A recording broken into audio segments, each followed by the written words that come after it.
Yeah,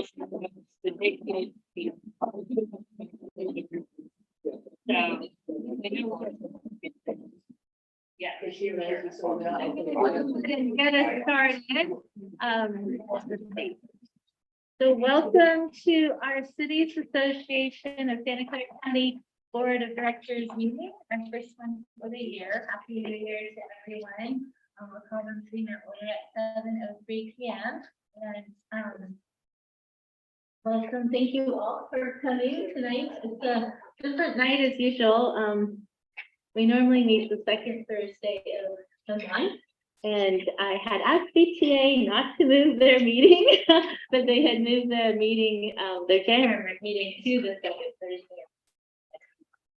Thank you for your flexibility. I apologize for a lot of emails that are on my phone, but I appreciate it. And normally we would do roll call, but I thought maybe we could go around and do introductions since it's our first time. So I'll start. I'm Margaret Abe-Koga, council member, fourth term in the city of Mountain View, and second. Oh, I'm sorry. I should start this place. Let me start at the top here. Hi, all. I'm Auden Leung. I am the clerk for the Cities Association, and I've been here since 2019, I think.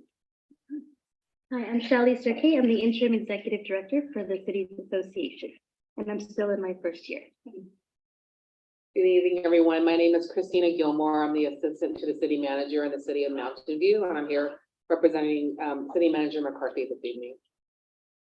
Good evening. I'm Javed Elahi, council member for Montesino, and I think it's my second year on this association. Maria, council member Saratoga, and second year on this. Conway, mayor of Cupertino, first year. Carmen Montano, mayor of Milpitas. Just remember the 3 M's: mayor, Montano, Milpitas.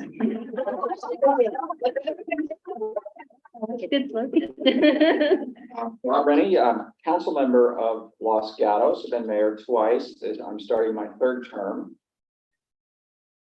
Ann Bybee from Campbell. I'm serving as mayor this year, and this is my second year on the Cities Association. Sally Meadows, mayor of Los Altos. Welcome to our lovely new, still new, community center. And I am in the middle of my first term. This is my beginning of my third year. I'm Stan Mobb, Vice Mayor, Los Altos Hills. This is my first term, my third year. Kathy Watanabe, City of Santa Clara. This is my second year on Cities Association. I've been council member since 2016. Thank you. Good evening, everyone. I'm Mary Hannah Weir. I'm Deputy County Counsel for the County of Santa Clara. And for a very brief time, I'm serving as your interim general counsel. It's so nice to be here. Thanks for having me. Hi, my name is Steve Preventure. I am here representing the County of Santa Clara. I've been coming here ever since I found out no one else until now came from the county. Hi, everybody. Lisa Flagger. I'm the first vice president for the Cities Association. I am not the Los Altos representative on the board. You have Mayor Sally May. And then we have online. Yeah, so Larry Klein, mayor for the city of Sunnyvale.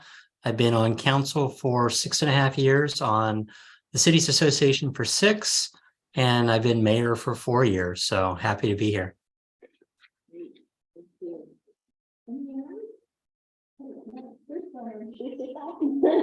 Yes, I'm Bruce Carney, a resident of Mountain View, and I'll be having a public comment when the time for that rolls around. Well, welcome again to everyone. We will now move into public comment, and this is for any items not on the agenda. So Bruce, if you'd like to speak. I am a climate activist. I've been active in that field for 15 years. And the last time I was here at this meeting was 9 years ago, when Sean Marshall, who's currently the Chief Operating Officer for Peninsula Clean Energy, made a presentation to whoever was sitting in your seat 9 years ago. And she talked about the importance of clean electricity and the possibility of achieving that by forming what's called a CCA, Community Choice Aggregation Entity. Those of you on this group set up a subcommittee, which led to action on the parts of Los Altos, Sunnyvale, Mountain View, and the county to create Silicon Valley Clean Energy, which is responsible for more reduction in greenhouse gas emissions than anything else that any city has done in the last decade. The REACH codes that have been passed are going to do great things, but those great things are in the future. Just today, I was counseling a younger climate advocate about why cities don't work together to get big things done. And as part of my response to him, I sent him the email, the URL for CCAG in San Mateo County and for your organization.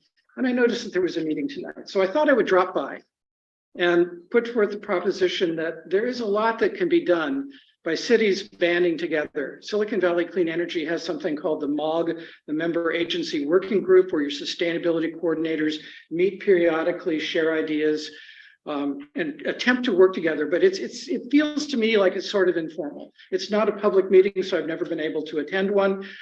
But I know that some of the smaller cities struggle to have any staff at all devoted to sustainability, or to retain that staff, or to know what to do when the staff moves along.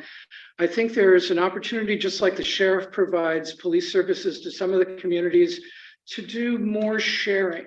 And I hope that as part of your 2023 plan, you'll put sustainability high on the list of things you want to focus on, and think of innovative ways to double the power, triple the power that a single individual can have if they're serving only one city, by having them serve other nearby or similar cities. I think of like Los Gatos and Monte Sereno, how much they share.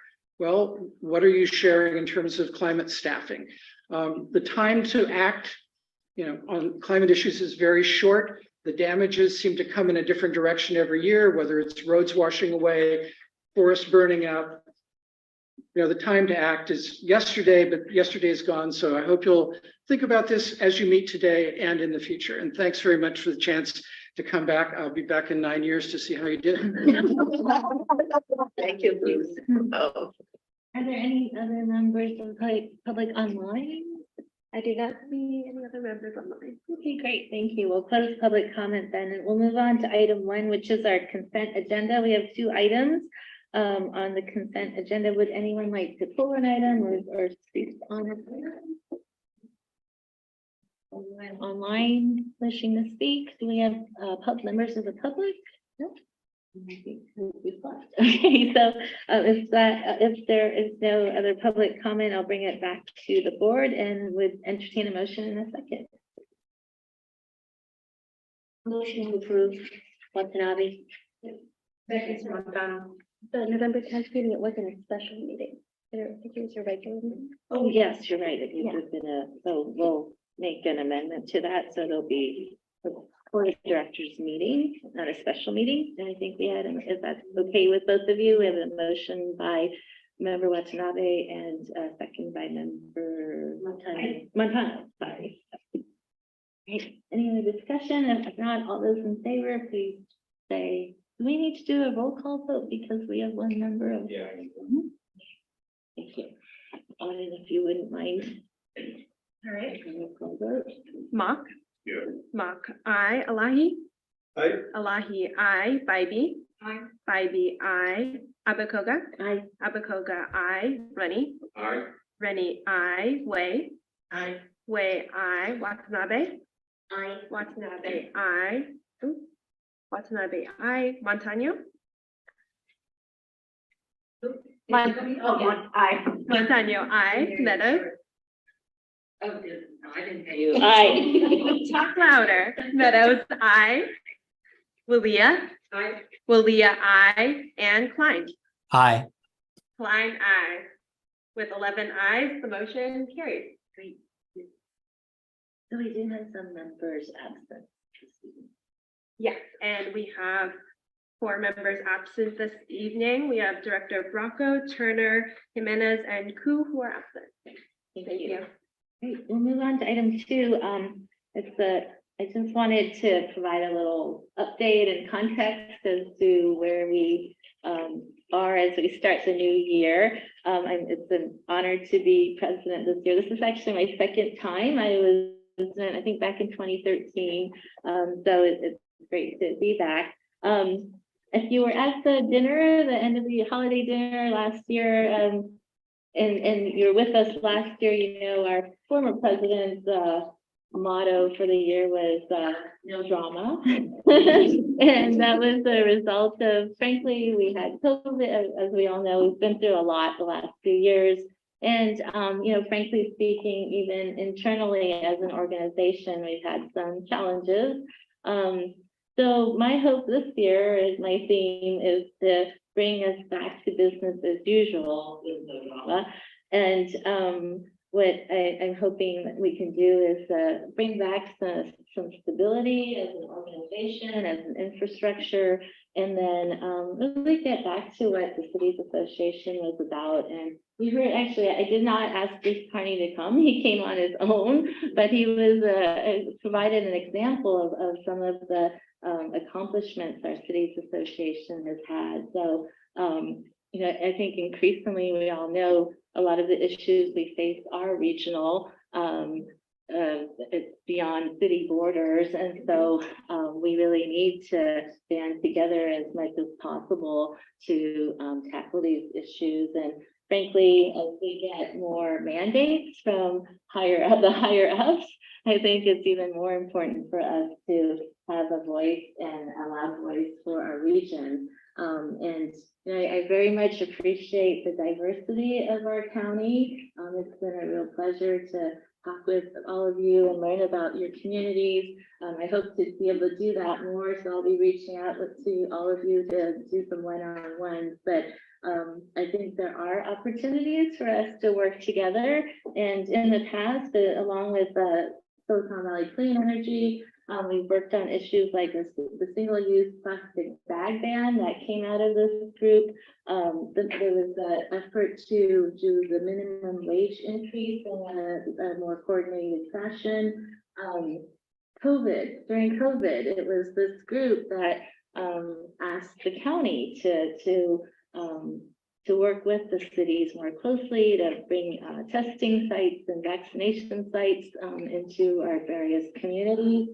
And I thought that was very successful. And then last year with the planning collaborative on housing issues, I hope that you're finding that to be helpful and valuable. I've heard from staff that has been such, and I'm hoping this year we can actually interact with our planning collaborative staff more. I will be bringing them in more this year to do updates and to have more conversations with us. So moving forward for this year, I see some of the big issues as being, frankly, the housing again, and the housing element.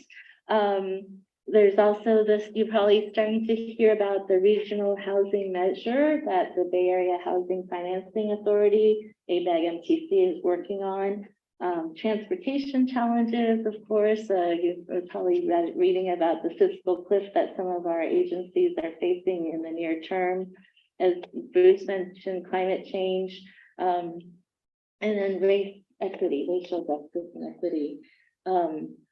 So my hope is that we can actually get back to these issues and tackle some of them more deeply. I also want to go back to inviting legislators to come and meet with us. So we used to do that. We try to do it monthly. And so we'll be inviting our state legislators, our county folks to come and meet with us so we can have a dialogue and hopefully, you know, have more of an exchange so that they understand what, you know, they understand our communities and how some of the legislation that they're introducing at the state level affects us, or also just that hopefully we can help shape some of that legislation. So with that, and in terms of our organization, we're trying to, as I mentioned, build that stability. I'm very excited that tonight we will be voting in our interim general counsel, Mary, from the county. But we're actually fortunate because at our next meeting in February, we plan to bring to you all our finalist candidate for our permanent general counsel. Also, Shawlee's been great, wonderful interim executive director, but we are planning at our next meeting to vote or recommend that we vote her in as our permanent executive director. So with that, and we have Auden continuing with us, I hope again that we can start to build some of that stability and then get us back on track. So happy to answer any questions, or if you have any comments, and we'll go in later on, as you'll see on the agenda, to setting priorities.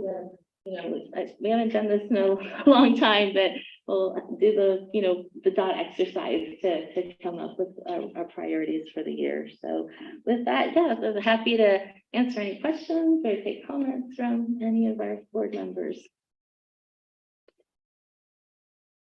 No? Anyone online? Oh, all right. Well, that was easy. And I don't think we have any public. So Margaret, maybe I'll ask a question. So since I'm new to this organization, is every city in the Santa Clara County represented here? Yes, so this is the one organization where every city, the 15 cities are represented, and then we have the county as ex officio on this board. So I think that we have been recognized more by like the folks at the state level. We're hearing, more from them, and they'll ask, well, what does the city's association think about this or that? So I do see that role that we can play in providing a voice for all of our communities. And I know we have the challenges because we are so diverse, and we may not always agree, and that's okay too, but as much as possible, I think, we can try to build consensus and then also find the issues that we really can rally around. Yeah. I forgot to mention one other big project is the establishment of a JPA. And I know that some of you have been involved in those conversations in the last year. I've been on this probably 10 years now on the city association, and we've run as a kind of a loose, we don't have a formal designation. And to be frank, we didn't have the general counsel. We were running lean earlier on in the earlier days, and to be frank, we've come up with some issues and challenges, I think, because of that. And so I think as our role grows, we really need to become what I call legitimate organization with the general counsel that lead us, legally, and to be able to do what we want to do. I think it's important for us to be a formal organization. And we looked at different models, like becoming a 501c3, but the JPA model seems to work best for us. So that'll also be another project that we'll be continuing with. I don't know the timeline. I was hoping that by the end of the year, at least we could get it. That might be a little ambitious, but my hope is that, we'll be pretty, if not done, at least close to being done and being established as a JPA. Yes, Stan. May I make a comment regarding the public speaker? Yeah. There's something called Code Red, and what it is a climate change model. It's regarding the carbon capture and reduction of our carbon footprint.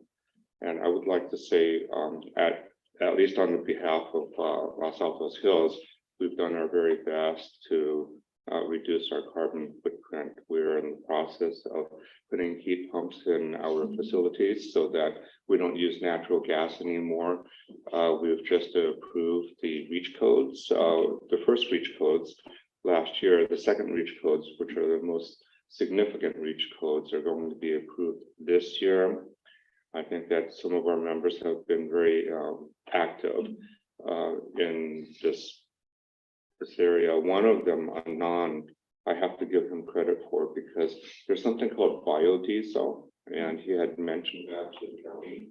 And the next thing you know, everybody's on biodiesel, at least for some of the garbage trucks and some of the other trucks. And that really makes a big difference. So if your cities are not in that position where you're trying to reduce your carbon footprint. I would just emphasize that it's something that you really need to take a look at. My son asked me, as I do represent the city, if there's anything that I wanted to do, Dad, I want to tell you that please do something about this climate change. Make some action on this, because it's not you that's going to be impacted. It's our generation. And sometimes what kids think about these days is that if we don't do very much in that regard, they're starting to think about not having kids, because they don't want to bring their kids into a world where we have these issues with respect to climate. So thank you, public speaker.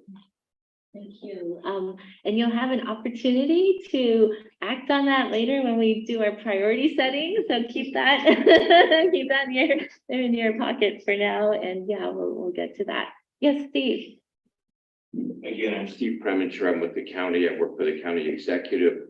I guess I'm kind of a meetingaholic. I go to all the Board of Supervisors meetings too. And I'm happy that in many of the meetings, the supervisors refer to the cities that they represent. And so I guess I bring that as a way to say, we would like to be involved and work with you, bring specific folks to talk about specific issues, but more and more we are, one large community. And unfortunately, the latest effort, the latest shootings that we've had bring to mind something that was brought to the Board of Supervisors, a trauma recovery center. And I know we're going to do a presentation to the city managers next month and may want to bring something back here because it's something, we all represent the same people essentially. So, but to your larger point about the county working with and being a partner to all the cities, please count us in.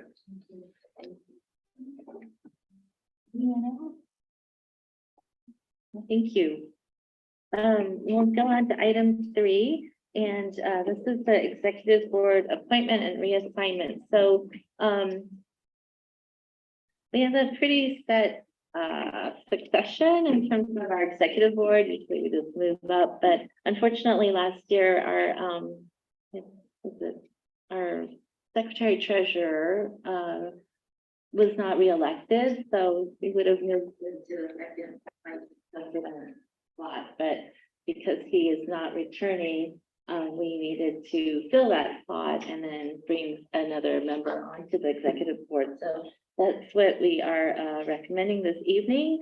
We had our former President Jones assigned a nominating committee of himself, Larry Klein, and myself to come up with a recommendation for a member to join the executive board, and that is Mayor Wei from Cupertino.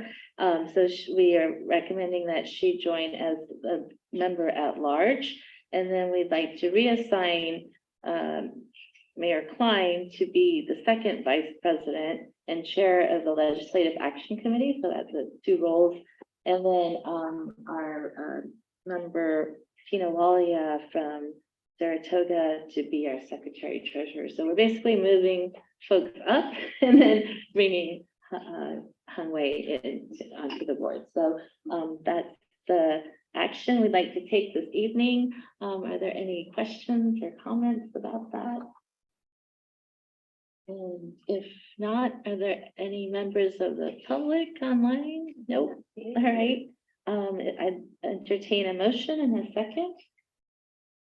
So Second.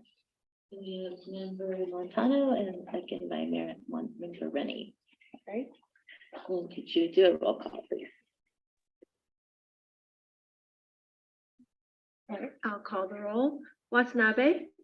Aye. Watanabe, aye. Klein? Aye. Klein, aye. Rennie? Aye. Rennie, aye. Meadows? Aye. Meadows, aye. Wei? Aye. Wei, aye. Bybee? Aye. Bybee, aye. Abacoga. Aye. Abacoga, I. Montano. Aye. Montano, I. Mock. Aye. Mock, I. Wilia. Aye. Wilia, I. Elahi. Aye. Elahi, I. And with 11 ayes and 4 absences of Director Bracco, Turner, Koo, and Jimenez, the motion carried. Great, thank you, and congratulations. I just want to say thank you for your support. Even though this is my first year on this board, I actually been listening to your meetings for 2 years and listening to the executive board meetings, because I was very interested in your how we can collaborate. So thank you so much. All right, we'll move on to item 4. This is the ratification of our agreement with the County of Santa Clara to provide interim general counsel services. And Mary is our interim general counsel from the county. So we lost our general counsel, Gary Baum, to retirement at the end of last year. And so thanks to NISA for reaching out to the county. They had agreed to provide interim services until we appoint a permanent general counsel. So we'd like to ratify that contract with the county this evening. Any questions or comments on that? Anyone blind? No public members. So with that, I'd entertain a motion in a second. So moved. Motion by member Way, second by member Mock. Thank you. Yes. So it says a ratification of approval of agreement. If I can find the agreement, what are we agreeing to? Is it here somewhere?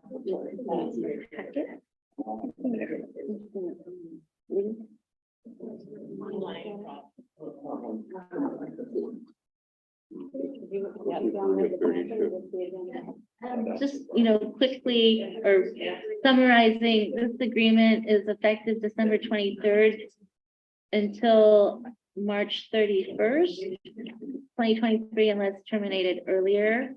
And the compensation is an hourly rate of $278 for attorneys, $124 for paralegals, and reimbursable expenses and costs. There's other items that I think those are the 2 main issues. If not, we already have a motion and a second. Yes. So roll call vote, please.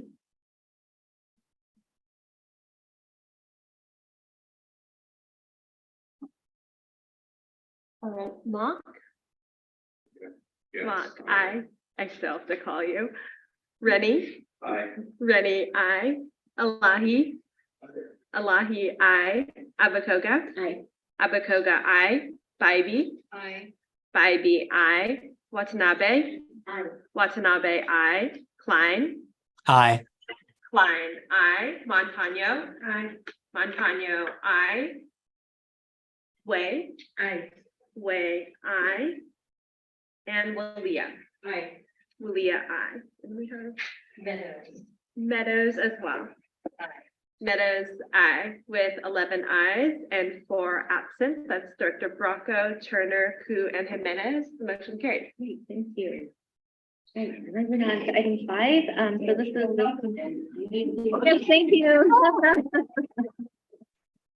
yes, thank you. So do you want our city attorneys to reach out to you, or are you going to reach out to them?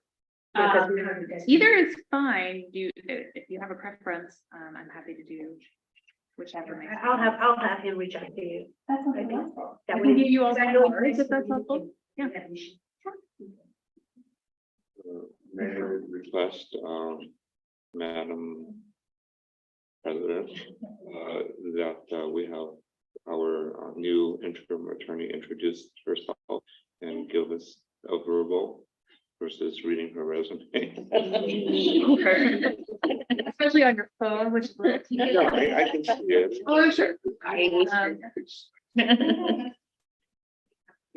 So my name's Mary Hannah Weir. I've been with the county for about 4.5 years. My practice with the county is primarily representing the registrar of voters and several components of the county executive division of equity and social justice.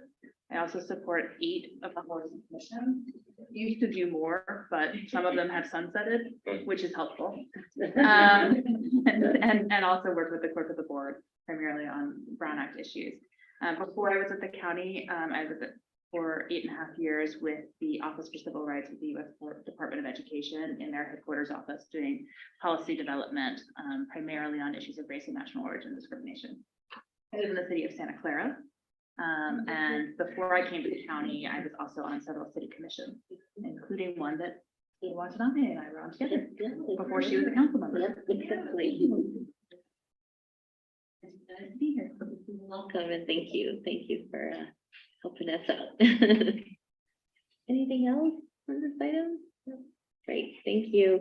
Going on to item 5. So this is our setting of priorities for 2023. So every year, at the beginning of the year, we do this exercise. We haven't during COVID, admittedly. Last year, I think our president had suggested priorities, and they were professional development, local control, racial justice and equity, and climate change sustainability. What I'd like to do this year in terms of professional development, I think, that was very helpful. I know that we had that workshop with our former city manager, and folks seem to really enjoy that. And what I'd like to do just moving forward is make that a part of the city's association work plan and standing item. So we are planning to bring someone back sometime later this year. Originally, I was thinking maybe we would try to do something for new council members. Still thinking about that, if we can pull something off in the next month or two, like to do that, but then also offer another session with the entire all of our council members again, and Kevin has agreed to come back. So I think that's just something that we should plan on doing each year, and doesn't always have to be Kevin, but to do some kind of professional development session. Local control, I think with that we were trying to capture issues as they came along. I guess for me, I'd like to focus more on, more concrete issues, but not that one's not concrete, but like racial justice, equity, climate change, or very more specific issues, I guess. So I wanted to first see if folks would like to continue with racial justice, equity, and climate change sustainability, the 2 issues. I think we usually have room for about 4 a year. And what does that mean? So what we used to do is have these priorities and then have all of you sign up for 1 or 2, however many you feel like you can work on, and then have the committees decide what topic in those issue areas you would like to work on, and then usually do a presentation at one of our board meetings.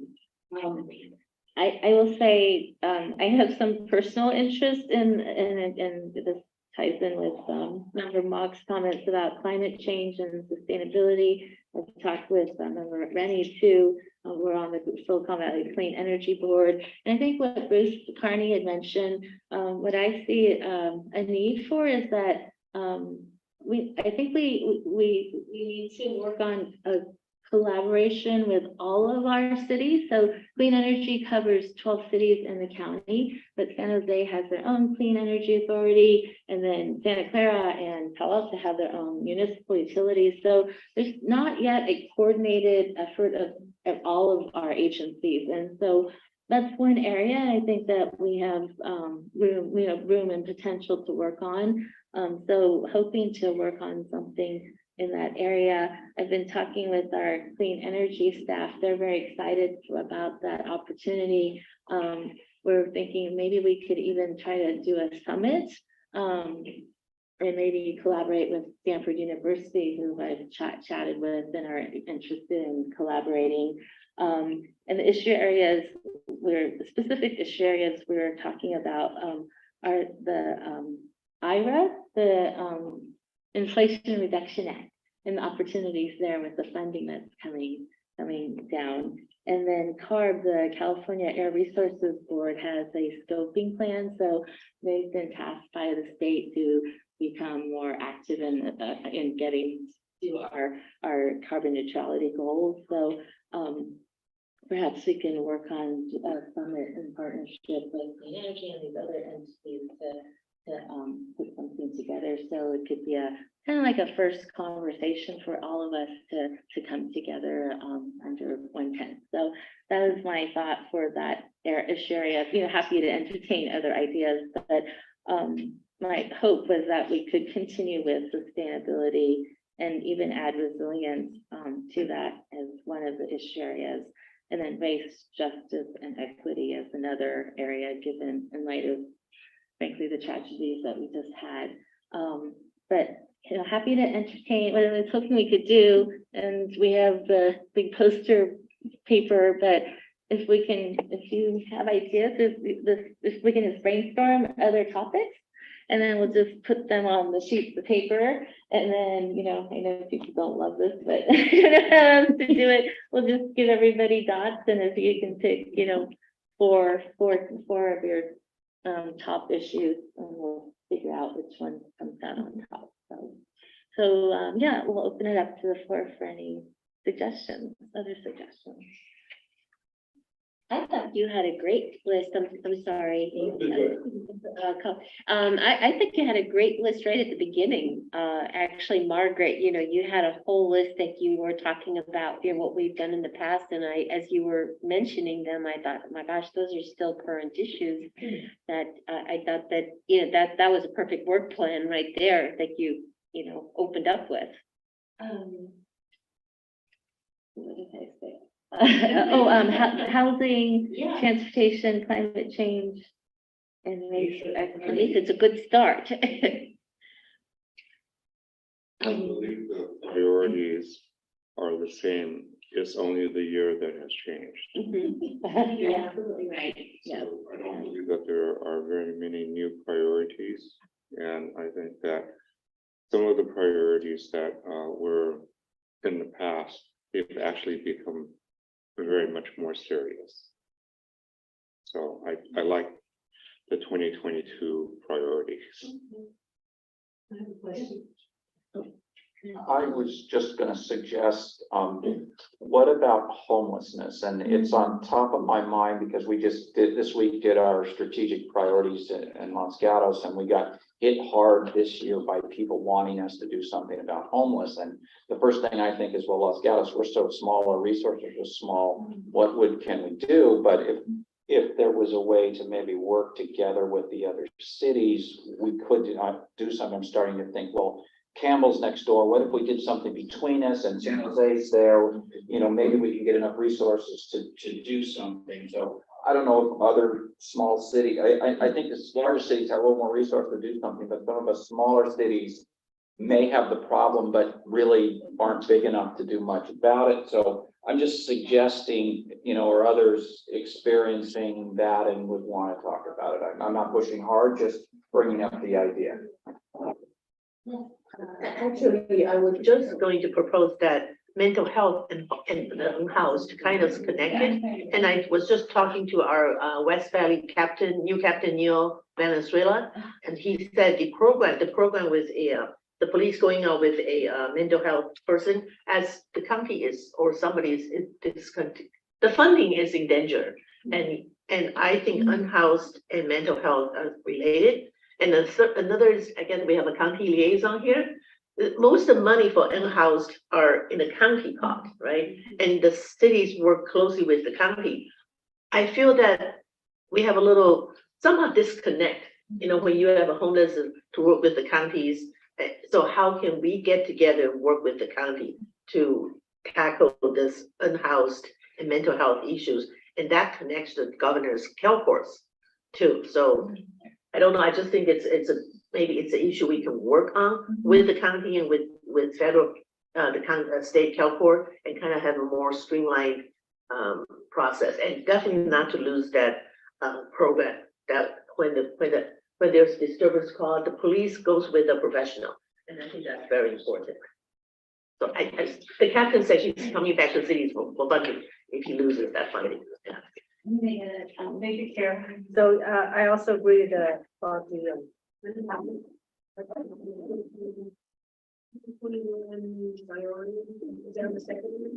Yeah, I'm gonna start there just by everybody throw up here. And then also I agree with. The mental health and wellness. There's another one, and also transportation circulation is another one. And I'm not sure water, because water, I think technically we're still in a drought. So those are some areas that maybe we might want to think about tackling. Thank you. So nothing new to add to the list. The list is fabulous. Climate change is something, I have been working on for a long time in my city. So I would be more than happy to jump into that as well. Quick clarification. I think, Steve, can you help us, please? Am I understanding correctly that Mayor Ray said there is a funding challenge for the PERT program? Is that what it is? Because I'm shocked to hear that. That's a fabulous program. There are funding challenges for much of the issues the county's trying to take on. Mental health, behavioral health funding, the 988 program that I think you're referring to. We can expand it, we can go further, we can find ways to get funding, but we also have staffing challenges for people to actually do the work. Again, I consider myself a connector, so if this is something that the association would love to hear more about, we can bring in folks and have them present and help inform whatever decisions you want to make. Thank you, because that just touched a radar, because this was one of the programs that started a couple of years ago, and the outgoing Captain Cupertino, Los Altos, and Saratoga, we shared the same Death Valley cities, the contract with the county sheriff, and in fact, even in December, when Captain Urena, after 6 years being there representing the 3 cities, I went and talked to the behavioral health professionals there. I wanted to understand more closely how they work, because every city has been touched by the difference that has happened after they came on board. So that's why it actually shook me when I heard from Mayor Ray just now that there is a funding challenge. I think that's very, very important, especially as we are coming out of the COVID time with an increased need. So I think that's very important. Thank you. With PERT, it's a staffing challenge. It's a very difficult job to hire.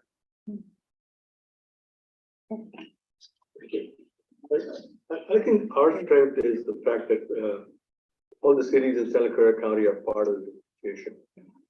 And it's good to move on all these issues that you've got. I mean, those are great issues and there are long-term issues. The element in the room, I think in a way, is the housing element, the ABAG, and for Monterey, it's the baby elephant in the room, I guess, because we're a very small city. And the problem we have is trying to solve it. We've said, okay, we'll build 200 ADUs. And ABAG and HCDs come back and said, okay, you can build ADUs, but we want 20 units per lot. And we don't have a lot to do that in. And then we have a homeless issue, and they're saying, because only rich people live there, there's no poor people, and then you need to change that. I think if we approach this as a city, as an association issue where we all work together, which hasn't happened in the past, because the big cities have resources that they can take care of it. Smaller cities don't have lots. But we may have other resources available. And I was talking to Rob the other day, since they've got an issue with homeless. If we build our 200 ADUs, will take 3 years. We could compromise where if they have funding for homeless, they could subsidize it. Monterey could subsidize it. Some nonprofits could subsidize it. We could take care of the homeless issue together. So small and the big cities need to work together, and that's one issue also with the cities association in the past, that legislation that has been advanced, the larger cities seem to have more control on that. And I've been urging that some changes should be made on it. So I think we need a committee to, one thing we should prioritize is being able to work together and work on seeing how we can solve the housing issue, the homeless issue, and put it together as a team effort. If we can do that, I think we may be able to solve it. Otherwise, we'd all going to be getting this big list from HCD saying, you need to do this or you need to do that. Thank you. Yeah, thank you for bringing that up, actually. So, I've been thinking about the housing element that we're all dealing with, and, you know, our experience in Mountain View is we thought we were on track to get it approved, and then last week we got a whole other list of requirements. So I know there's been a lot of frustration, and I've been talking with some of like the housing advocate organizations about this and sharing with them our experience, and they were frankly, you know, shocked because I think Mountain View has been, you know, doing a good job with housing. So I think when they heard that even we're struggling to deal with this, it kind of made them pause. So I've been in conversation with like SB at Home folks, and then Destination Home reached out. So May is Affordable Housing Month, I believe now too. So there's interest in us working together. And one thought was maybe we do something around the housing element. I don't know where we'll be by May, but you know, something about like, yeah, the housing element. Where are we? Where do we go from here? You know, I don't want it to become just like a session where we just bring all our complaints, right? Like it needs to be collected. But I also think it's important that they get feedback from all of our communities. And I'm trying to just figure out how we nuance it so it doesn't become, you know, there's just a lot of assumptions, right? The advocates think, you know, as soon as we bring up some issue, we're just trying to like stonewall or roadblock. And it's not the case. I mean, there are real concerns about, you know, we can't just build housing and not have money for schools and roads and parks and whatnot. And so how do we have that conversation in a positive and, you know, an honest but positive way? And that's sort of what I'm trying to mull over right now. But I'm thinking that we usually do our general meeting in May, that might be the topic that we could tackle. So yeah, would, you know, appreciate your thoughts on that. But so if that's of interest, then, you know, I'm happy to work with anyone who'd like to work on that. We could take that and just maybe try to focus May's meeting on that. And then homelessness can be a separate topic that we can as well. In some ways, it's all connected, you know, the housing element, the homeless, even climate. I mean, there could be a program where subsidies are given to the landlords who are doing these low income housing to put solar, but we have other installation and there may be subsidies available for that. It could be part of the whole, you know, all things could mix together. Yes. I think that we can start here. Of course, we are on a journey, and the first step of the journey is always the most difficult. So this is not a 1 month journey or 2 month journey. It's a journey where we have to look at the issue extensively. And as Javier had mentioned, a committee would be good for this. And if he were to propose a committee, I would be happy to be a part of that committee, because I actually freak out about this. I freaked out about it last night, because in Los Altos Hills, there's only 3,300 households. And I was looking at simple infrastructure for our town, and we are in the hills. So that means that our streets, some of them need retaining walls, some of them need to be widened. We need to have sewers. $1 billion. And I threw out that number at a town meeting. And somebody came back to me and said, Stan, are you crazy? You are so conservative with your numbers. Why do you have to give us the most conservative numbers? And there's only 8,400 people in our town. So they're going to make us, which, you know, we got our letter yesterday too, coincidentally. They're going to come to us, HCD, and they're going to say, okay, this is what you have to do. And then we're going to have to sit back and we're going to have to say to ourselves, what do we do? Because it's $1 billion problem. And I, for one, I think that $1 billion is a lot of money for 8,400 people. So that committee, I think, is going to be really important, and it should give us a number of options. We have no options at this point. As one city, Los Altos Hills, we have no real voice. But if we have a number of cities, maybe they can listen to us, and that's what I need. So I'd be happy to serve. I would be all for that. I think we need to move on it. Yeah, so, Think about it. so we have a conflict and then, again, I think just realistically, maybe we can catch for 4 this year. So I would, ask that, we do the dots, and then after that, if you can volunteer for a committee, that's great. That's what I'm hoping for, the outcome tonight. Did I miss anything on the brainstorming? I'm gonna put these on bigger pieces of paper, but just checking that I didn't miss anything. I misrepresented them. Please correct me. Any other topics? Larry, do you have any suggestions? No, so as far as topics, I think you covered the majority of the main topics. We went through a strategic session today, so I've been on meetings from 8:30 to about 5 p.m. But definitely, unhoused was one of our new strategic priorities.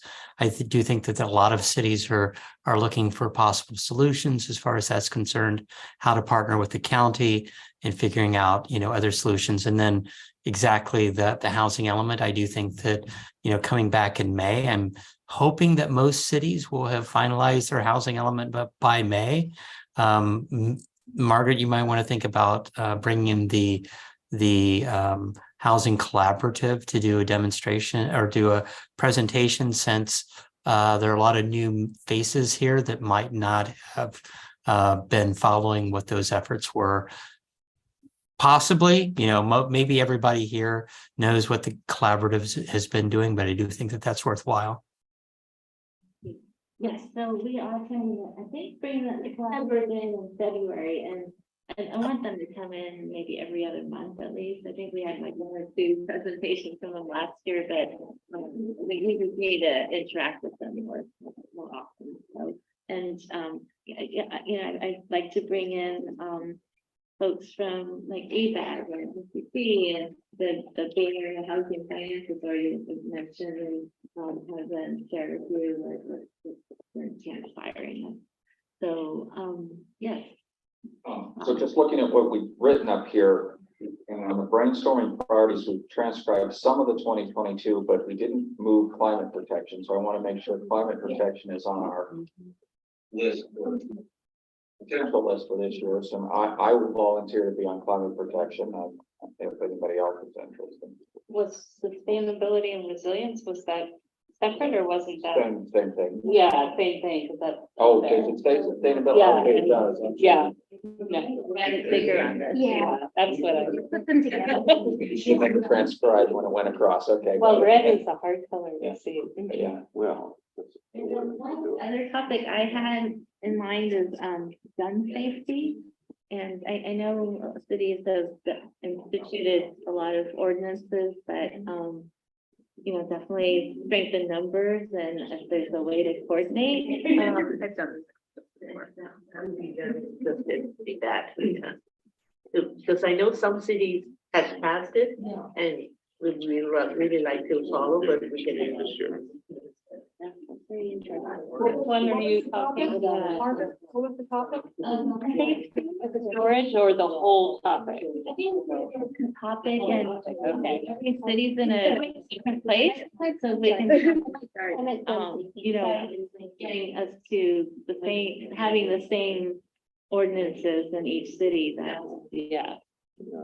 Yeah, because I would agree with you, and particularly like Doug and SBC have had this conversation with Trish, is that, if we each customize something, particularly if you're one of the smaller cities, it's just all this effort, and specialized custom plans, the strength is in the regional approach, not with everything, but particularly with gun safety.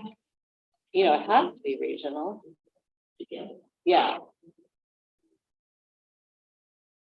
And Margaret, I like that idea. You know, we just did a sensitive places ordinance end of last year. And then one of the things that I was able to work with our public safety department is to give away free gun locks, which I do think is a great program if we talk about accidental shootings or conceivably suicide of all ages. And getting, you know, having those free gun locks at least reduces some number, or at least, you know, will save lives. Unmeasurable, but I do think that, you know, it's not just putting ordinances in place, but it's also figuring out ways to make sure that especially teens and young children don't have easy access to guns. I don't know anything about the topic. I believe I caught something in the local news an hour before coming here. Is there something about the insurance fee that San Jose or we want to require somebody and things to know that better? I was just eating the Requiring homeowners to have insurance and what they're defined, associated with it, if they call, but it is being challenged in the court. So. Thank you. Any other topics? If not, if everybody has. You can use any color, but I ask you, I know there's lots of them, but please stick with just 4. And then, yeah, we'll pick the top 4 priorities. And I think we'll be able to cover the other items, like we'll just schedule to bring in speakers around some of the other topics because they're not a topic. I see homelessness, then housing and mental health plus unhoused. Because can't put them together. I'm just asking Margaret. Margaret, how do you? I think we could just take it off homelessness and give it health and unhoused. But housing is more about the housing element and. I think homelessness is an important part of the housing element though. You know, because when you consider housing, that's where you're getting stuck with. is the homeless. Do you want to call it mental health and unhoused, or do you want a separate one called homelessness? A couple years ago, we did housing and unhoused, so we put them I together. was asking John. Yeah, I think we can probably put all that mental housing and the homelessness and the housing element issue. I think they're all kind of mixed up. Mental health is a much broader topic than just homelessness. What about fentanyl? What about suicide? So I don't think, you know, yeah. I think we should take out homelessness. I was gonna suggest we take out unhoused, keep homelessness as. There, yeah, I agree. And mental health by itself. That way it doesn't dilute each one. That's why I asked you the question. Thanks, Margaret. All right, when you're ready, if you can. Wait, so we have Yeah, walk around. 8 things, we're supposed to just select 4. Right? No, not really, whatever. Yeah. This are gold stars. I mean, 15 minutes?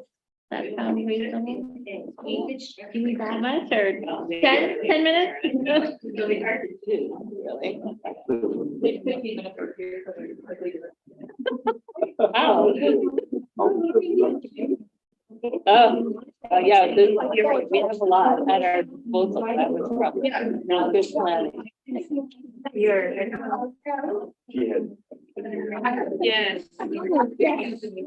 You asked in the chat? Larry asked you in the chat, where would you like your dots put? I'll let me text it to you in just a moment.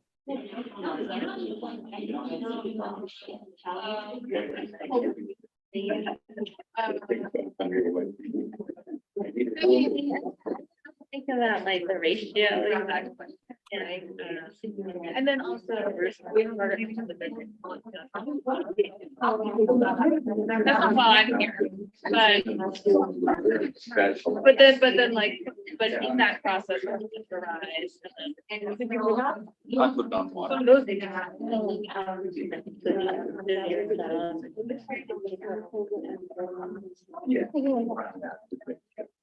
Yes, and there's some local funding.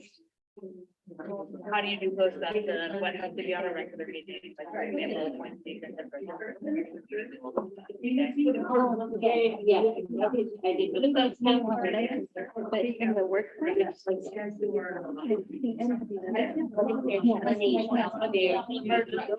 Or about that, yeah, okay. Yeah, that's all right, yeah. I'm sure there are times.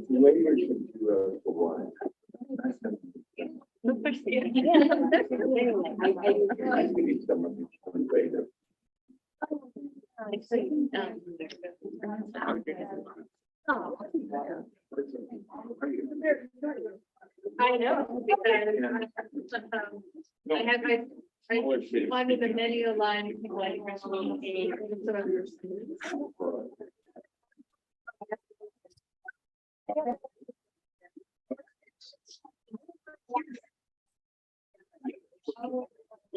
Yeah.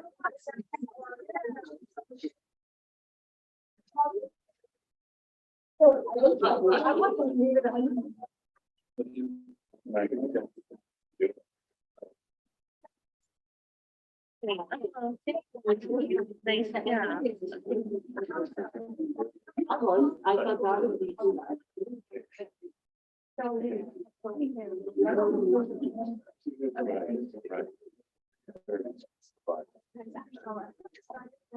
I went to ROV, yeah.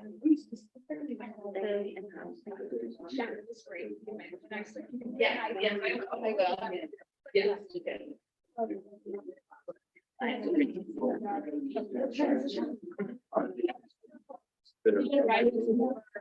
Would take someone else's larger property. I think one thing. Yes.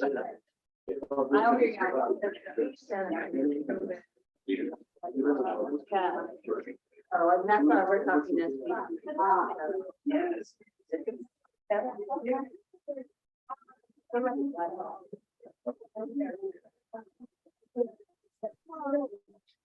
Get my. I'm not putting anything down. Well, I've always been on the rock. 6 years, ever I was down. You're one of This year, Jared asked me to executive again.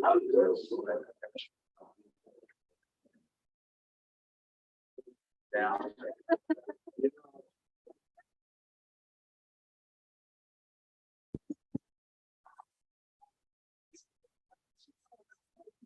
I've been on, I've been 8 years on.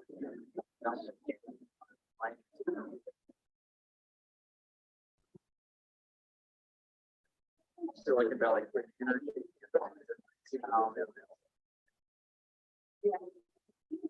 Around, but that in here, it gets numbers. I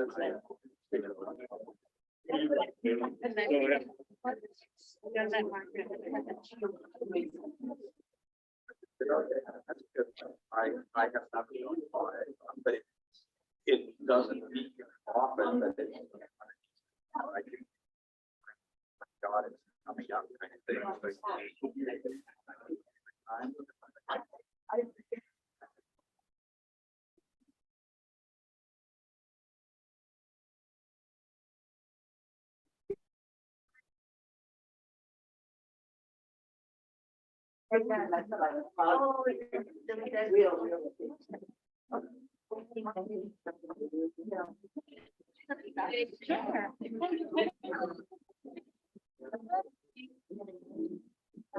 Hey guys.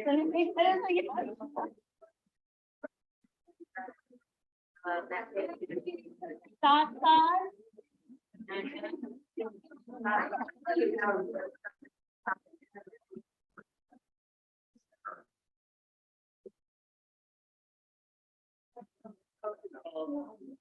Video. Yeah.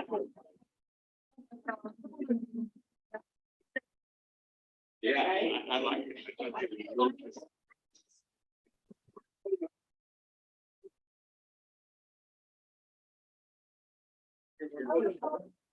Finance stuff, making sure, I think the organization is so easy for, you know, the market to change, the regulations to change. The CEO being the medical doctor. Understanding the finances. I thought it was really, I'm going to be on the public health, you kind of got to go to the public. It's really not, shouldn't be a political line to. I would say they're not really. Reconvene, everyone. Yeah. What, how do we first?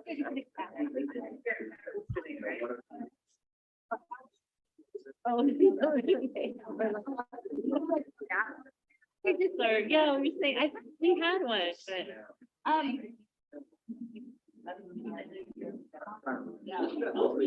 but, can we reconvene? Out earlier, then we can mingle more after.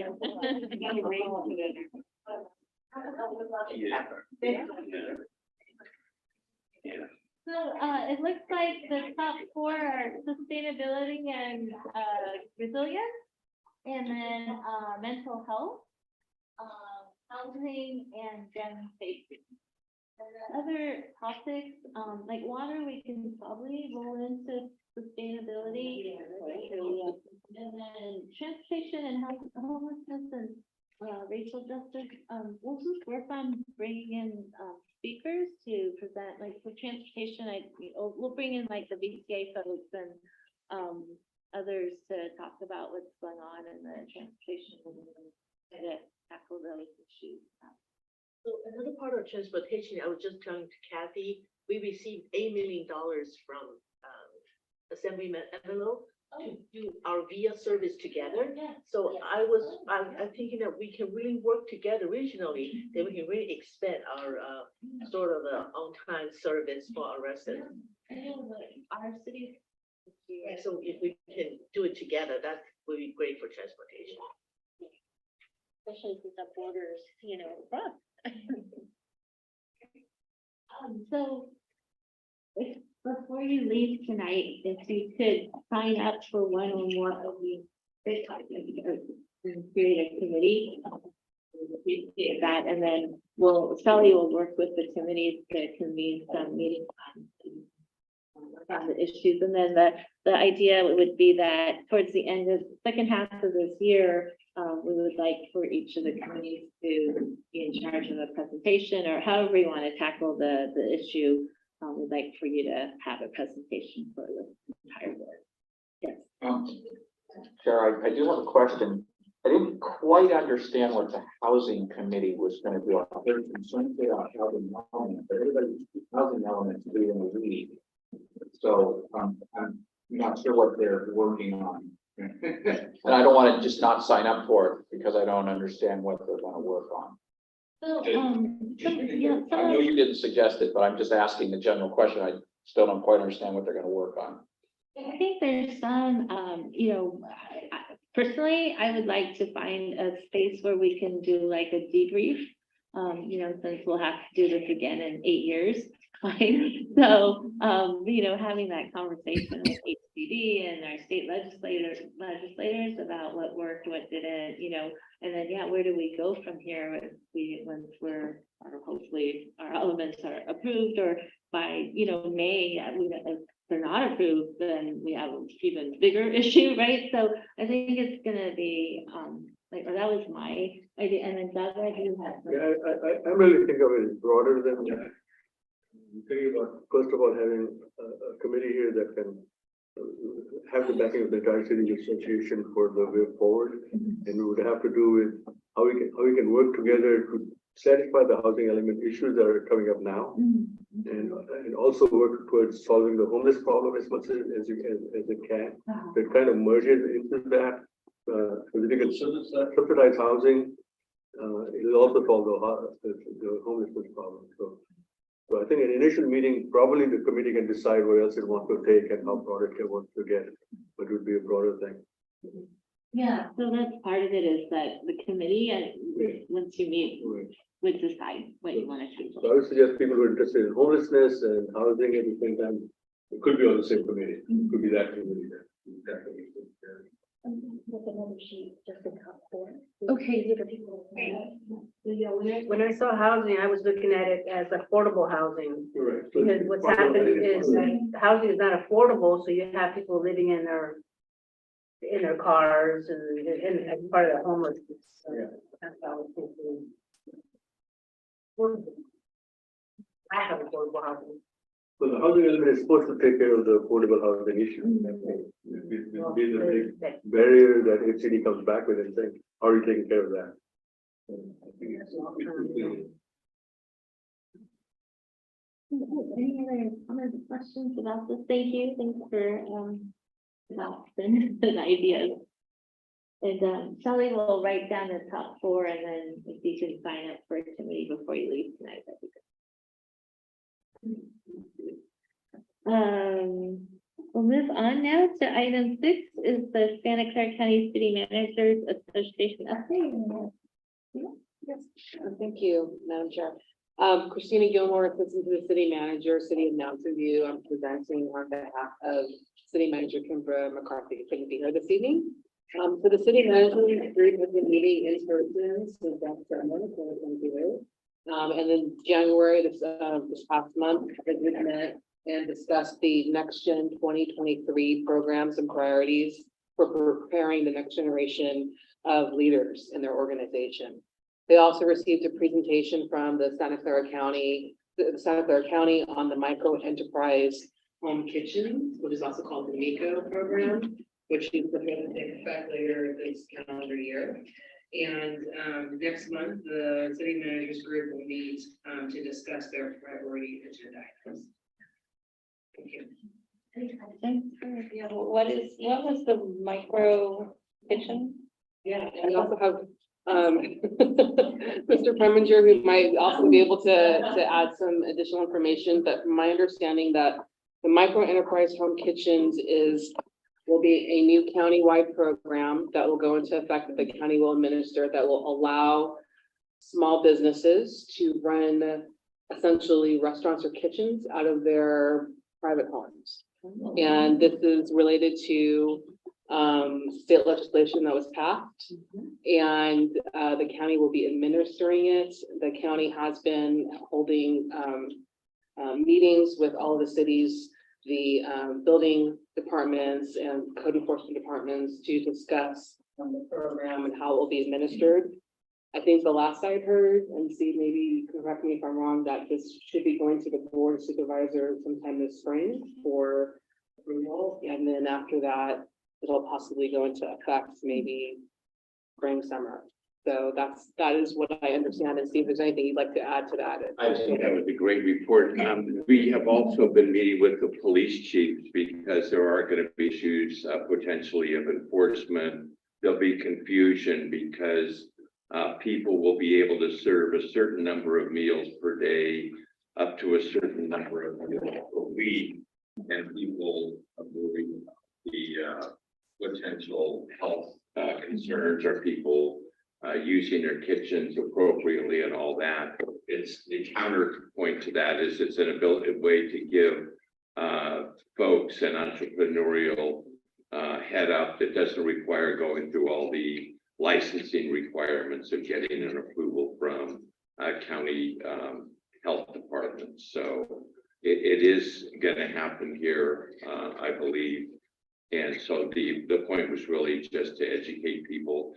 If there's interest, there's a presentation that we could send out to you that the city managers got that would be fairly clarifying / overwhelming. The state already has a program where people can have a business, a kitchen in their home. So however, you're saying that with the county, it just streamlines all the permits and all that. It's a state program, as was stated. The state passed a law. Each county has the right to opt in. And it's a question of what that implementation looks like.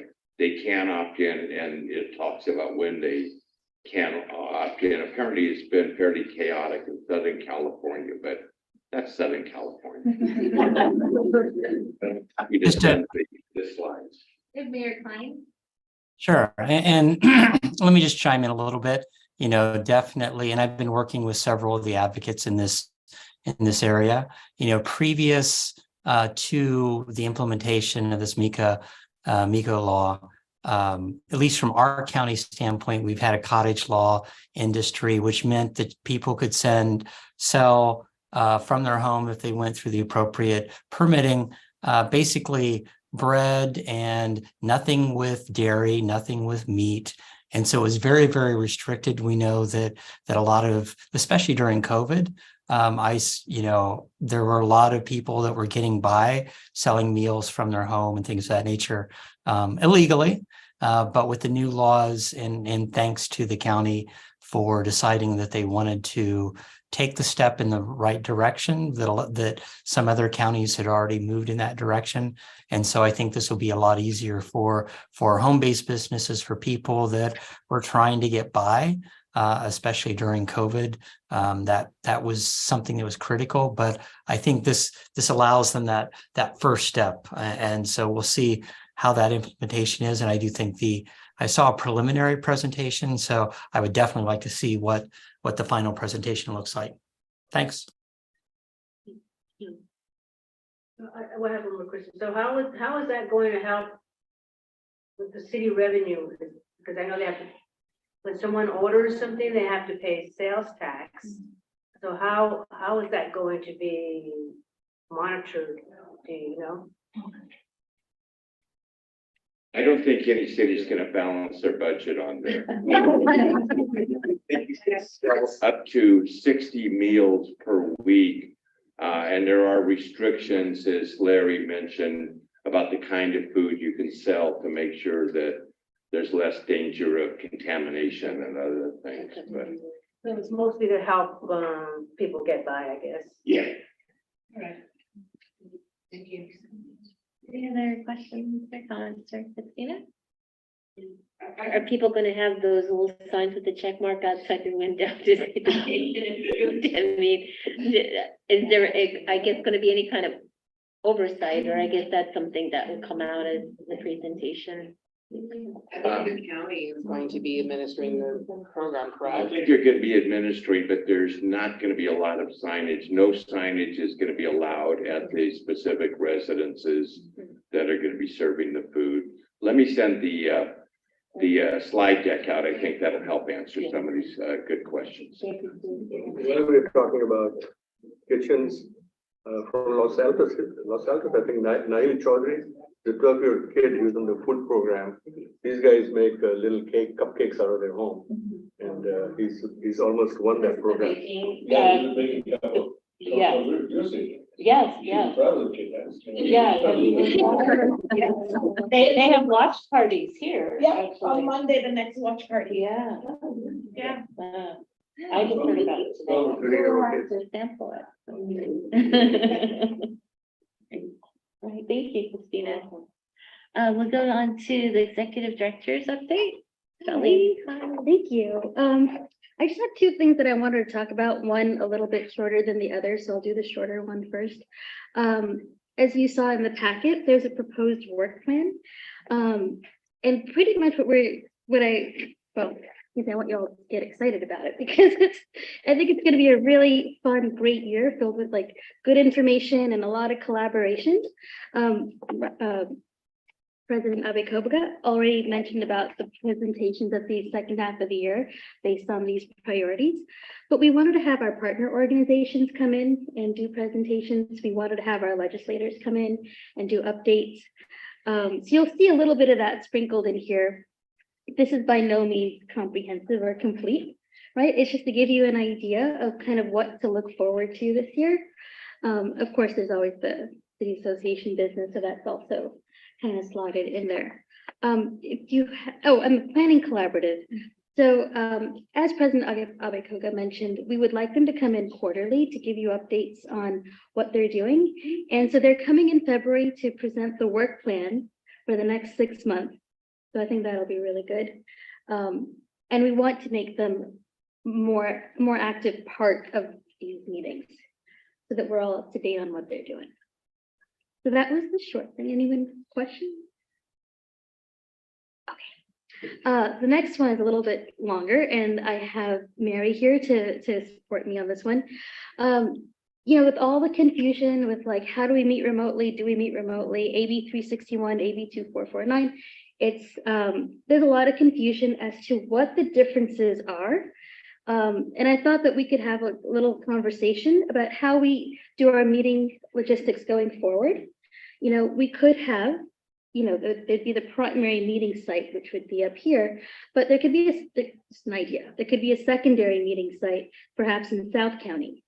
And you could notice it so that no one, for example, could be at a community center. So I know that board members don't want to give away their addresses, especially in light of all the craziness that happened in the last year.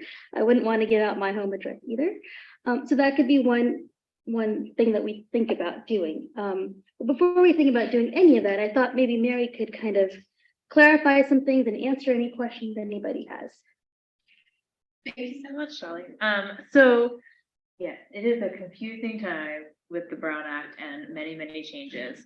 So you all, I think over the last year, I'm sure in many of your jurisdictions got very familiar with AB 361, which was in effect last year, is actually still in effect this year. And under those rules, many local governments were meeting entirely remotely, with having also a two-way audiovisual opportunity for members of the public to participate in those remote meetings.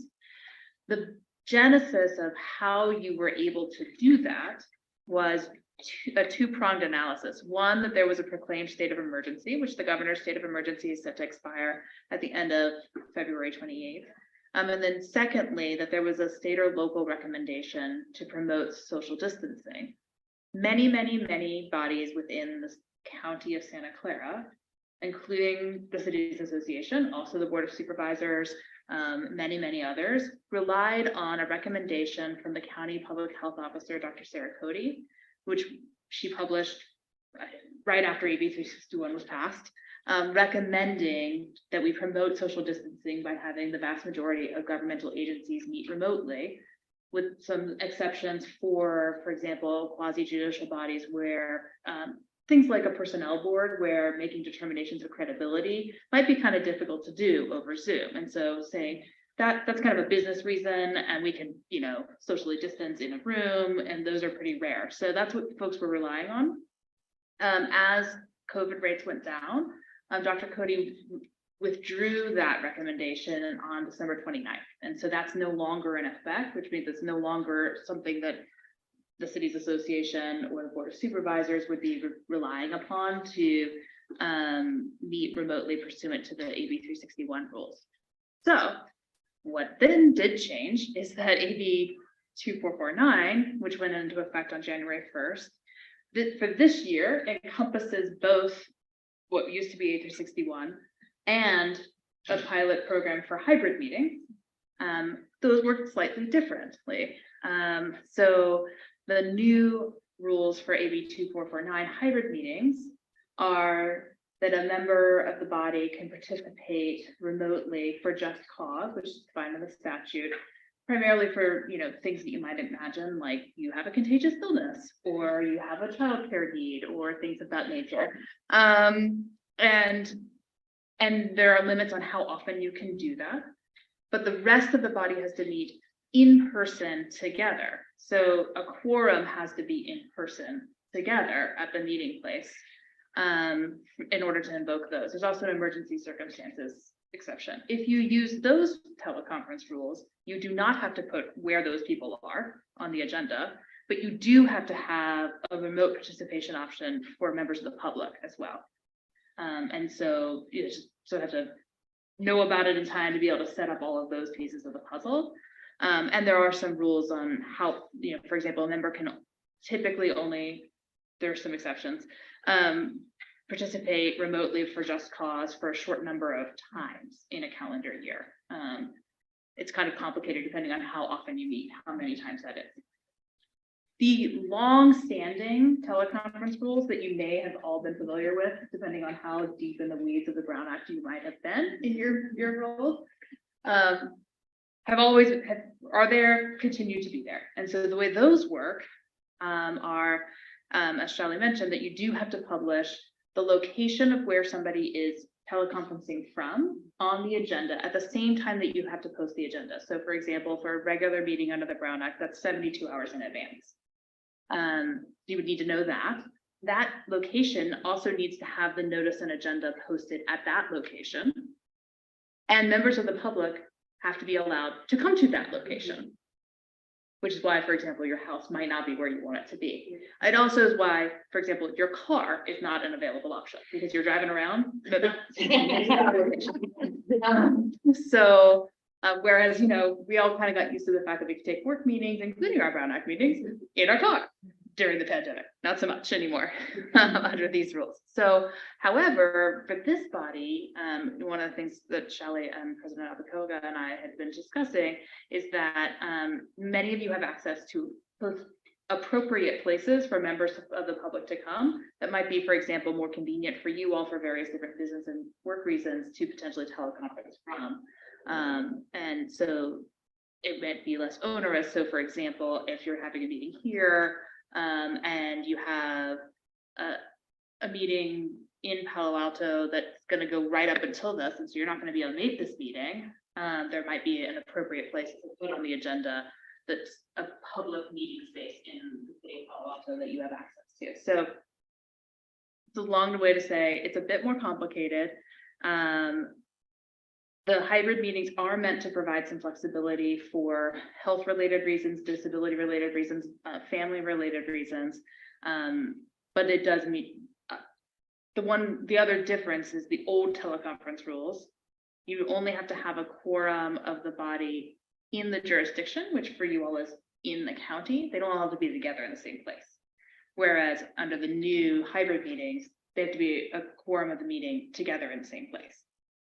Mary, can you also just comment on the need for how the public can participate in the old? Yes, under the old existing longstanding rules, you do not have to have a remote option for members of the public. They don't have to also be able to teleconference in because they can go to all of the places, right? You notice on the agenda where all the places are that people are teleconferencing from, including where the meeting location is, and members of the public can go to all of those places to participate. So they don't have to have a remote option under the old rules, but they do if you use the Just Cause or emergency circumstances remote rules.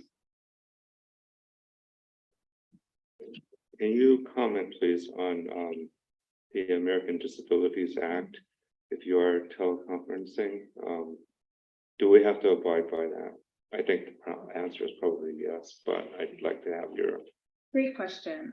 So it depends a bit in the sense that members of the public or members of the body itself need to request a reasonable accommodation.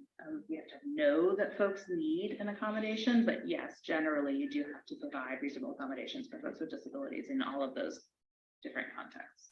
So the second story of an office building without an elevator is probably not an option. Right.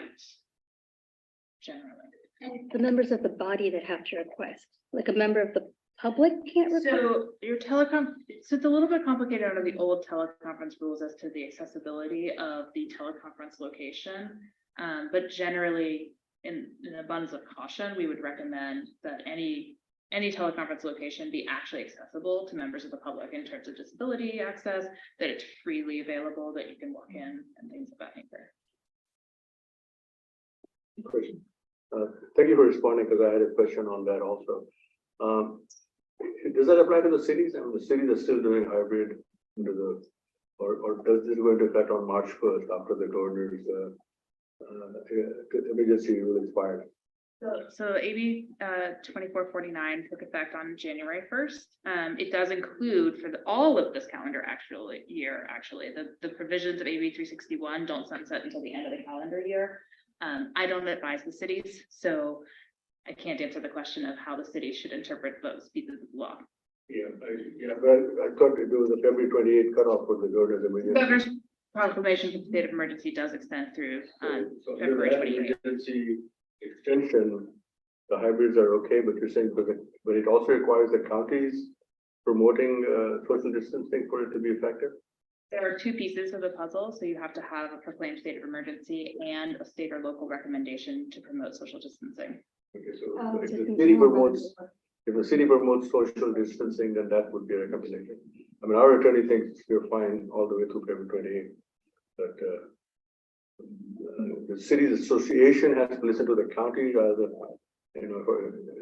make up our own decisions saying, hey, it's okay to do hybrids, at least through February 28th. I think because of our general counsel right now is with the county, we decided that we should follow the county. So therefore, there's no resolution on our agenda to affirm AB 361. That's right. So the other piece of the AB 361 is that you did have to renew the findings every 30 days. And so that's a piece that we did not do here for these reasons. Thank you, President. Just one clarification. Thank you for all that explanation. AB 361, did I hear you say that that is still valid through this year, 2023? So it was incorporated into AB That's what I was thinking. 2449.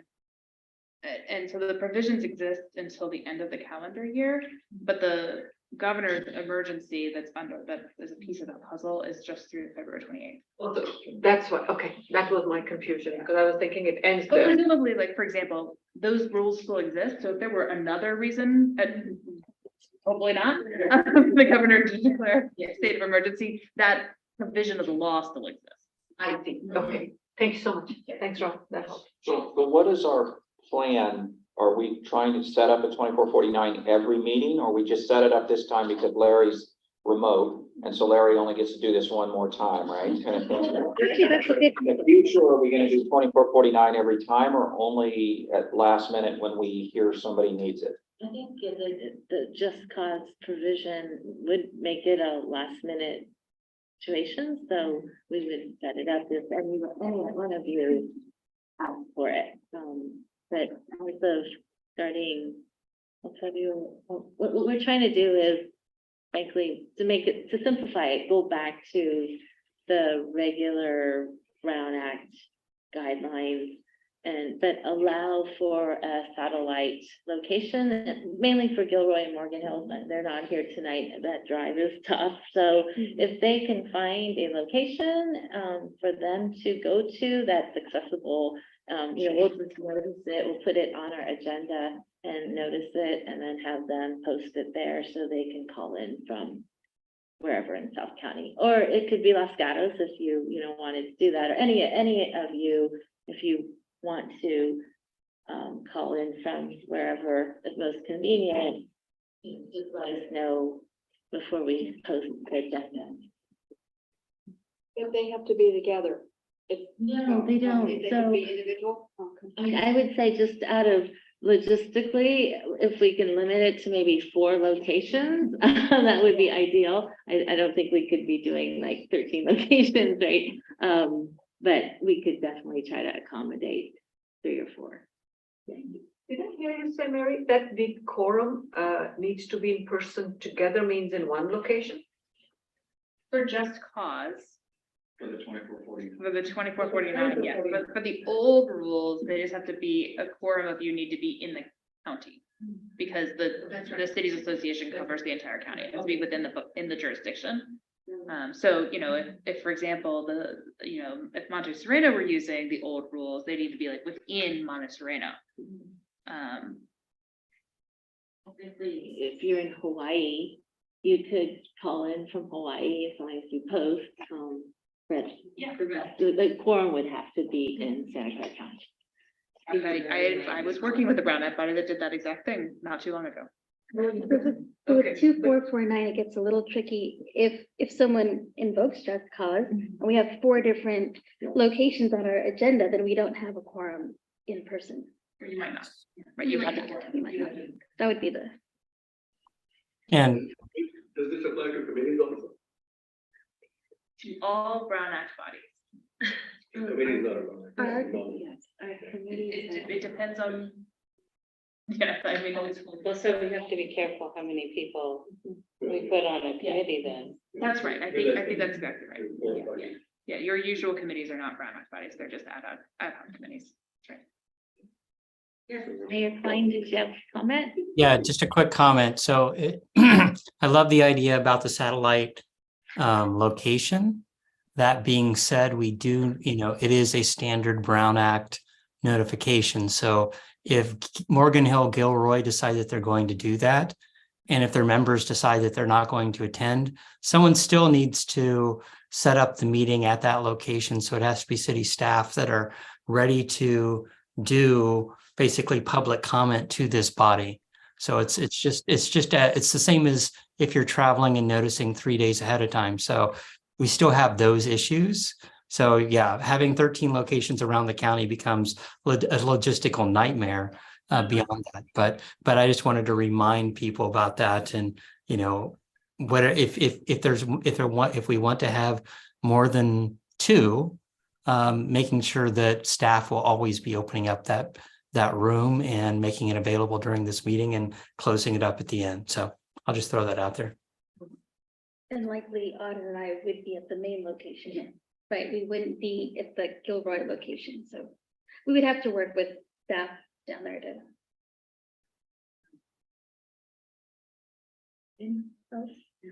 I realized I haven't opened these items up for public comment, so I will open up items 5, 6, and 7 for any members of the public.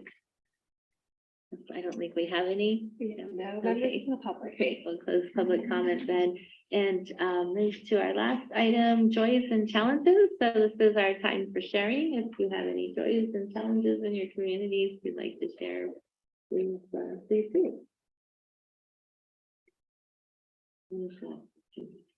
I can share. I'm very happy to be here to really get to know my colleagues regionally. And the challenges, Cupertino has not even submitted our first draft yet. So that's the challenge. We turned ours in, yay. Housing element, yeah. Went to the county today, actually. So I have a joy to share. I was I attended the U.S. Conference of Mayors last week in Washington, D.C. and I'm so appreciative to my city and having the opportunity to do that. It's very welcoming community. And the two takeaways that I came back with, and obviously there's cities from all across the nation, big, small, and medium sized, and we're all facing the same issues that are up here as priorities, some on a greater scale than some of the smaller cities. And then one of the things that in attending a lot of the workshops, there were a lot of federal agencies that presented information and talked a lot about opportunities for grant funding for different things, for public infrastructure, for small business help for cities.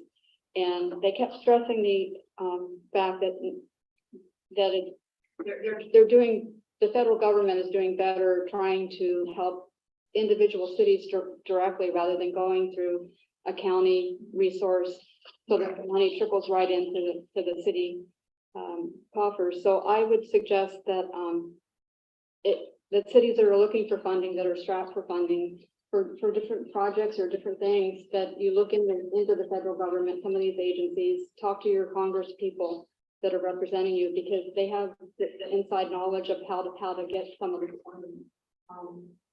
And I know that there's on some grants that there's limits as to the city and you have to qualify, but it appears that there's money available. I think you just have to know how to navigate the system. So talk to your staffs, talk to your Congress people. And again, I just am grateful for the opportunity to have been a part of the conference.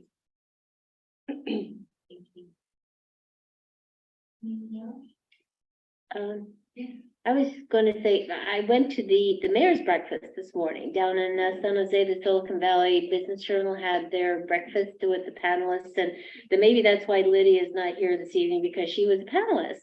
And she did a fantastic job, and it was a little, it took a lot out of her, but Mayor Gilmore from Santa Clara, and then Mayor Lily Mae from Fremont, and then Matt Mahan from San Jose. So it was nice because there were 2 seasoned mayors and then 2 brand new mayors. And so, and from, different size cities, and it was really a great opportunity. I think the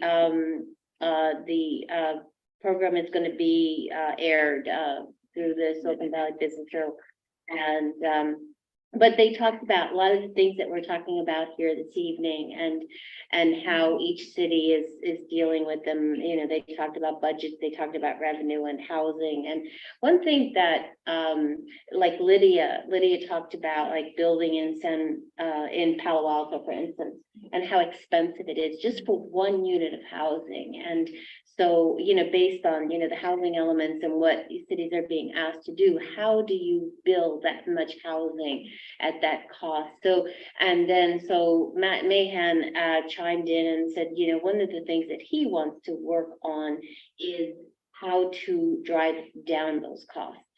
What is it that's making it so expensive to build housing, and where can there be cuts, where can there be change, so that, cities and developers can do more. So, so it was really a great, opportunity just hear 4 different cities and how they're dealing with just everything that we're all dealing with right now. Yes, Mayor Klein, did you have something?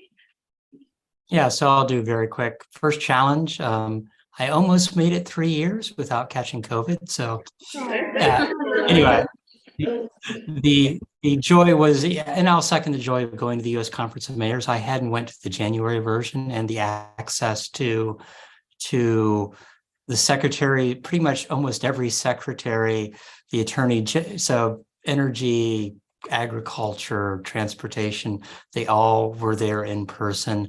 The secretary, the attorney general, Senator Sanders. So it was actually really good from that standpoint. I did want to pass on that.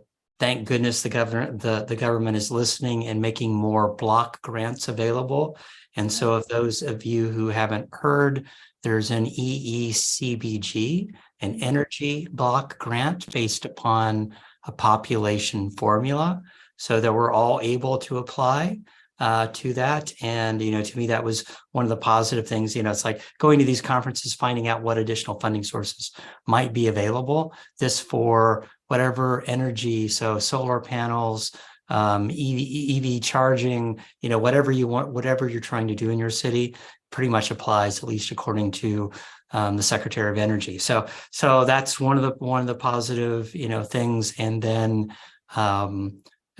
And then another joy, of course, is I think probably a lot of people saw it. Sunnyvale was declared the happiest city in the U.S. as of about a month ago, and it's amazing how that continues to get press every week or two as another news agency decides that they want to write that story. So happy to be, although the mayor of Miami. So it's these different organizations that make these declarations. The mayor of Miami was like, we're the happiest city in the nation for the last 3 years. And it was a different group. It was a different group. So him and I got into it at the as far as, yes. Okay. Depending upon what survey you look at. Yes, it is it is the city of Miami, but at least for this survey, it's the city of Sunnyvale. So happy about that.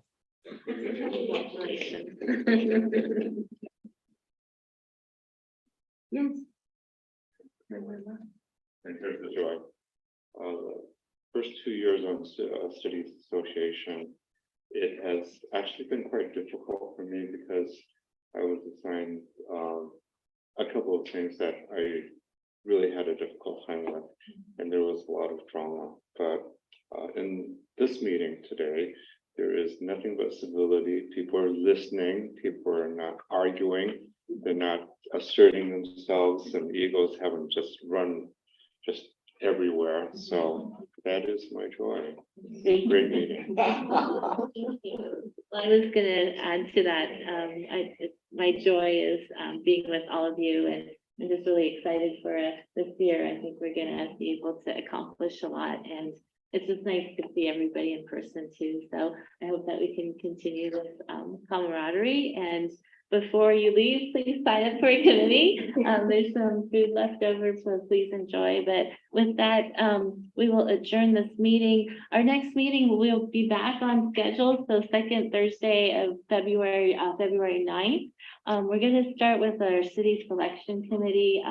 We had to move it from tonight to later for a number of reasons. So we'll do that probably 5:30 because we have a big list of appointments to make. And will be our regular meeting, so we'll look forward to seeing you then. And thank you again for all of your participation tonight.